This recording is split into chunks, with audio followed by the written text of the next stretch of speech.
नमस्कार, स्वागत है आपका हमारे चैनल में। मैं रानी गुप्ता आपके साथ और बड़ी खबर आ रही है। आपको बता दें कि संजय राउत ने एक बार फिर से शिंदे गुट पर हमला बोलते हुए ये कहा कि जो भी लोगों ने शिवसेना के साथ बगावत की है, जिन विधायकों ने और वो शिंदे गुट में शामिल हुए हैं, उन सभी को अपनी एक अलग और स्वतंत्र पार्टी बनानी चाहिए और उस आधार पर वोट मांगना चाहिए, उस आधार पर लोगों के सामने जाना चाहिए और अपने अभिमान को बचाना चाहिए। आपको बता दें कि अभी हाल ही में एक बार फिर से संजय राउत ने शिंदे गुट को ये बात बोली है और कहा है कि जिस तरीके से उन लोगों ने शिवसेना के साथ बगावत की है, जो कि बाला साहब ठाकरे के द्वारा बनाई गई पार्टी है, उसके साथ बगावत की है, तो अब उन्हें जाकर के एक अलग पार्टी बनानी चाहिए और उसके आधार पर लोगों के सामने जाना चाहिए और उनसे वोट मांगना चाहिए।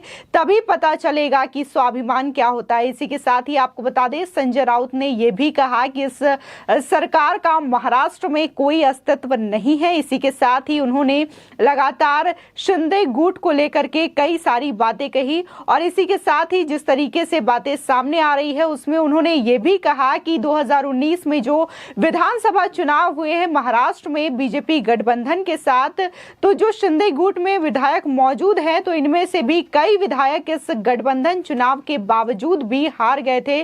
तो अगर वो अलग पार्टी बनाते हैं तो भी उनकी हार तय है। इसी के साथ ही जब उनसे पूछा गया कि तमाम विधायकों को लेकर के, तो उन्होंने ये भी कहा कि जिस तरीके से सुप्रीम कोर्ट में मामला चल रहा है, 16 विधायकों के जो अयोग्यता ठहराने की बात, उसकी जो फैसले आ जाएंगे उसके आधार पर ही शिवसेना कोई फैसला लेगी। इसी के साथ ही संजय राउत ने एकनाथ शिंदे पर भी हमला बोला और सीधे तौर पर कहा कि एकनाथ शिंदे ये दावा करते हैं कि उनके साथ जो विधायक हैं, यदि वो हार जाते हैं तो वो राजनीति छोड़ देंगे। इसी पर टारगेट करते हुए संजय राउत ने कहा कि अब उन विधायकों को सामने आना चाहिए और अपने आधार पर चुनाव लड़ना चाहिए, अपनी पहचान पर चुनाव लड़ना चाहिए, जिससे कि ये पता चल सकेगा कि आखिर वो शिवसेना के साथ थे तब ज्यादा अच्छे थे या फिर शिवसेना से अलग होने के बाद अच्छे हैं। आपको बता दें कि एकनाथ शिंदे के पास इस वक्त शिवसेना यानी कि उद्धव गुट में मौजूद तकरीबन 39 विधायक हैं और इसी के साथ ही ये बात भी सामने आ रही है कि शिवसेना पार्टी और शिवसेना चुनाव चिन्ह पर भी एकनाथ शिंदे जल्द ही दावा ठोक सकते हैं। और इसी के साथ ही खबर ये भी आ रही है कि उद्धव ठाकरे पहले ही इलेक्शन कमीशन के पास जा पहुंचे हैं और चुनाव चिन्ह को लेकर के कोई भी फैसला करने से पहले हमारी भी राय सुन ली जाए, ऐसा उद्धव ठाकरे ने इलेक्शन कमीशन से अनुरोध किया है। आपको बता दें, शिवसेना नेता संजय राउत ने शिंदे गुट पर यह कहकर हमला बोला है कि जो शिवसेना छोड़कर गए हैं उन्हें अपनी एक अलग और स्वतंत्र पार्टी बनानी चाहिए, शिवसेना के नाम पर वोट नहीं मांगना चाहिए। इसी के साथ ही उन्होंने कहा कि शिवसेना प्रमुख बाला साहब ठाकरे के विचारों से ताल्लुक रखती है। साथ ही राउत ने यह भी कहा कि बाला साहब ठाकरे और शिवसेना के नाम का दुरुपयोग नहीं किया जाना चाहिए। आपको बता दें, इसी के साथ ही संजय राउत ने मीडिया से बात करते हुए ये भी कहा और नाराजगी जताई कड़े शब्दों में बागी विधायकों को लेकर के, शिंदे गुट में शामिल विधायकों को लेकर के, और कहा कि एक बेईमान व्यक्ति ये कहता है कि वो अंत तक बेईमान नहीं है। इसी तरह कहा जा रहा है कि उन्होंने शिवसेना को नहीं छोड़ा है लेकिन अभी भी शिवसेना में है। साथ ही संजय राउत ने यह सवाल भी किया है कि उन्हें एक अलग पार्टी बनानी चाहिए, वे शिवसेना के नाम पर क्यों रह रहे हैं। आपको बता दें कि वही मुख्यमंत्री एकनाथ शिंदे पर भी उन्होंने कहा कि मुख्यमंत्री ने कहा था कि अगर उनके साथ आए विधायकों में से एक भी हार जाता है तो वो अपनी राजनीति छोड़ देंगे। इस पर प्रतिक्रिया देते हुए संजय राउत ने कहा कि बागियों के नेताओं को इस तरीके का बयान देना पड़ रहा है। हालांकि राउत ने यह भी याद दिलाया कि शिवसेना को तोड़ने वालों में से कई सालों से राजनीति से बाहर थे। साथ ही राउत ने यह भी कहा कि हम अनुमान लगा सकते हैं कि महाराष्ट्र के लोगों के मन में क्या चल रहा है। साथ ही राउत ने कहा कि शिवसेना द्वारा निष्कासित लोगों में से कुछ बीजेपी के साथ गठबंधन के बावजूद हार गए थे। हालांकि संजय राउत ने हमला बोलते हुए ये भी कहा कि राज्य की मौजूदा सरकार अवैध है और इसी के साथ ही सरकार में एक मुख्यमंत्री और एक उप मुख्यमंत्री होते हैं। ये फिल्म एक दूसरे के लिए जैसा ही है। इस फिल्म का अंत तो सभी जानते हैं। साथ ही राउत ने इस बात की चेतावनी भी दी और उनका राजनीतिक अंत भी वही होगा, ऐसा संजय राउत का कहना है। इसी के साथ ही संजय राउत ने कहा कि देश की संसद में तेज आवाज में बात करने पर रोक लगा दी गई है। जोर से बोलने के लिए आवश्यक शब्दों पर प्रतिबंध लगा दिए गए हैं। साथ ही उन्होंने ये प्रतिबंध लोकतंत्र के खिलाफ है, ऐसा भी कहा। इसी के साथ ही संसद परिसर में प्रदर्शन पर रोक लगा दी गई है। इस तरह का प्रतिबंध लोकतंत्र का गला घोटने का प्रयास है। राउत ने यह भी कहा कि दुनिया सवाल करेगी कि क्या इस देश में लोकतंत्र है। आपको बता दें, जिस तरीके से संजय राउत ये बातें कर रहे हैं तो शायद वो ये बात भूल गए हैं कि 2019 में जब विधानसभा चुनाव हुआ था महाराष्ट्र में, तब बीजेपी गठबंधन और शिवसेना के गठबंधन के साथ ये चुनाव हुआ था। इसी के साथ ही पीएम नरेंद्र मोदी ने इस बात का ऐलान किया था कि अगर ये चुनाव जीतते हैं तो जो मुख्यमंत्री होंगे महाराष्ट्र के वो देवेंद्र फडणवीस होंगे। यानी कि देवेंद्र फडणवीस के चेहरे पर ही महाराष्ट्र का विधानसभा इलेक्शन हुआ था। इसके बावजूद संजय राउत इस तरीके की बातें करते हुए नजर आ रहे हैं और साथ ही ये भी कह रहे हैं कि जो बीजेपी के साथ जाता है उसका अंत हो जाता है। लेकिन शिवसेना बीजेपी के साथ ही गठबंधन में इलेक्शन लड़ी थी, जिसके बाद वो एक बार फिर से सत्ता में आई थी और देखने को मिला कि जब देवेंद्र फडणवीस मुख्यमंत्री शपथ ले रहे थे तो उसके बाद ये हुआ कि 2.5 साल तक उद्धव ठाकरे सीएम रहेंगे और 2.5 साल तक देवेंद्र फडणवीस रहेंगे, जिसके बाद ये बात बीजेपी को कबूल नहीं थी और उसके बाद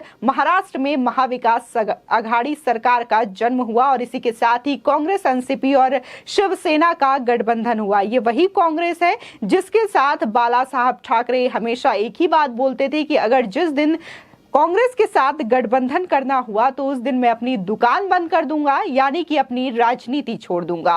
और इसी बात को गलत साबित करते हुए उद्धव ठाकरे ने कांग्रेस के साथ गठबंधन किया और 2.5 सालों तक महाराष्ट्र के वो सीएम बने रहे, अपनी सरकार चलाई। और कहीं ना कहीं महाराष्ट्र की जनता और तमाम शिव सैनिक जो थे इस बात से भी नाराज थे कि जिस को बाला साहेब पूरे जीवन पर्यंत ये कहते रहे कि मैं उस कांग्रेस के साथ गठबंधन नहीं करूंगा, तो उसके साथ उन्होंने गठबंधन की और अपनी सरकार बनाई। तो कहीं ना कहीं उन लोगों का भी ये गुस्सा रहा, जिसकी वजह से उद्धव ठाकरे ने मुख्यमंत्री पद से इस्तीफा दिया। हालांकि महाराष्ट्र की जो सियासत है लगातार 2-3 हफ्तों से चली आ रही है और अभी भी ये थमने का नाम नहीं ले रही है। एक के बाद एक लगातार नेताओं के द्वारा बयानबाजी देखने को मिल रही है और ये जो राजनीतिक माहौल है महाराष्ट्र का और भी तेज इसकी सियासत होती जा रही है। आपको बता दें, इसी के साथ ही संजय राउत लगातार अपनी बयानबाजी को लेकर के खासा चर्चे में रहते हैं और जब से सरकार बनी है या यूं कहें कि जब से विधायकों ने उद्धव ठाकरे के साथ बगावत की है और वो शिंदे गुट में शामिल हुए हैं, तब से ही शिवसेना के जो नेता हैं संजय राउत, उनका ये बयानबाजी का जो सिलसिला है वो थमने का नाम नहीं ले रहा है। जब ये जो विधायक गुवाहाटी में थे तब भी वो यही बातें कह रहे थे, कहीं ना कहीं धमकी भरे लहजे में वो ये कहते हुए नजर आ रहे थे कि ये जो तमाम विधायक हैं एक बार महाराष्ट्र में आकर के दिखाए, एक बार चौपाटी में आकर के दिखाए और तमाम जो शिव सैनिक है वो बस एक इशारे का इंतजार कर रहे हैं। तो कहीं ना कहीं ये विधायकों के लिए धमकी था कि महाराष्ट्र में आने के बाद उनके साथ क्या होगा। लेकिन सभी ने देखा कि कैसे महाराष्ट्र में तमाम विधायक आए। उससे पहले एकनाथ शिंदे भी आए, जिनके नेतृत्व में विधायकों ने बगावत की थी और उन्होंने आकर के राज्यपाल और इसी के साथ ही देवेंद्र फडणवीस के साथ मुलाकात करके सरकार बनाने का प्रस्ताव राज्यपाल के सम्मुख पेश किया और देखने को मिला कि 30 जून की शाम को ही एकनाथ शिंदे ने सीएम पद की शपथ ली, तो उसी के साथ ही देवेंद्र फडणवीस ने उप मुख्यमंत्री के तौर पर शपथ ली और अब राज्य में बीजेपी समर्थित एकनाथ शिंदे की सरकार बन गई है। इसके बावजूद संजय राउत जो है ये बातें कहते हुए नजर आ रहे हैं और बार बार कहीं ना कहीं ये उद्धव ठाकरे ठाकरे और संजय राउत दोनों के लिए झटका है, क्योंकि महाविकास आघाड़ी की सरकार गिर गई है। शिवसेना के जो उद्धव ठाकरे थे वो मुख्यमंत्री नहीं रहे हैं, तो कहीं ना कहीं ये दोनों की जो बौखलाहट है वो साफ साफ दिखाई दे रही है। और इसी के साथ ही खबरें ये भी आ रही है कि जहां विधायकों ने बगावत की है वो एकनाथ शिंदे के खेमे में शामिल हो गए, तो अब होने वाले 18 जुलाई के राष्ट्रपति चुनाव से पहले सांसद भी बगावत कर सकते हैं। हालांकि उद्धव ठाकरे ने अपने समर्थन का ऐलान जो है वो एनडीए की राष्ट्रपति पद की उम्मीदवार के लिए कर दिया है। इसके बावजूद देखने को और सुनने को खबर ये आ रही है सूत्रों के हवाले से कि सांसद जो है करीब 15 से 16 सांसद उद्धव ठाकरे के साथ बगावत कर सकते हैं और वो एकनाथ शिंदे खेमे में शामिल हो सकते हैं। तो इससे विधायकों के बाद एक और बड़ा झटका अगर सांसद के द्वारा बगावत किया जाता है तो उद्धव ठाकरे को मिलेगा। इसी के द्वारा देखने को मिल रहा है कि सुप्रीम कोर्ट में जो विधायकों की अयोग्यता घोषित करने का मामला है वो भी लंबित पड़ा हुआ है। सुप्रीम कोर्ट ने फिलहाल इस पर सुनवाई के लिए टाल दिया है। तो कहीं ना कहीं ये उद्धव ठाकरे के लिए झटका है, जहां उनके विधायकों ने बगावत की तो सांसदों के बगावत की बारी सामने आ रही है। इसी के साथ ही सुप्रीम कोर्ट ने फिलहाल फैसला टाल दिया है। पार्टी सिंबल को लेकर के जो लड़ाई हो रही है तो इस पर भी सुनवाई होनी है, क्योंकि अगर आंकड़ों के मुताबिक से देखें तो कहीं ना कहीं एकनाथ शिंदे का जो गुट है वो भारी पड़ता हुआ दिखाई दे रहा है। तो आने वाले समय में ये देखने वाली बात होगी कि जो शिवसेना पार्टी है वो किसकी होती है, उद्धव ठाकरे की या फिर एकनाथ शिंदे की। आपकी इस खबर पर क्या राय है हमारे कॉमेंट सेक्शन में जरूर बताएं। आगे की और भी अपडेट के लिए चैनल को सब्सक्राइब करना ना भूलें।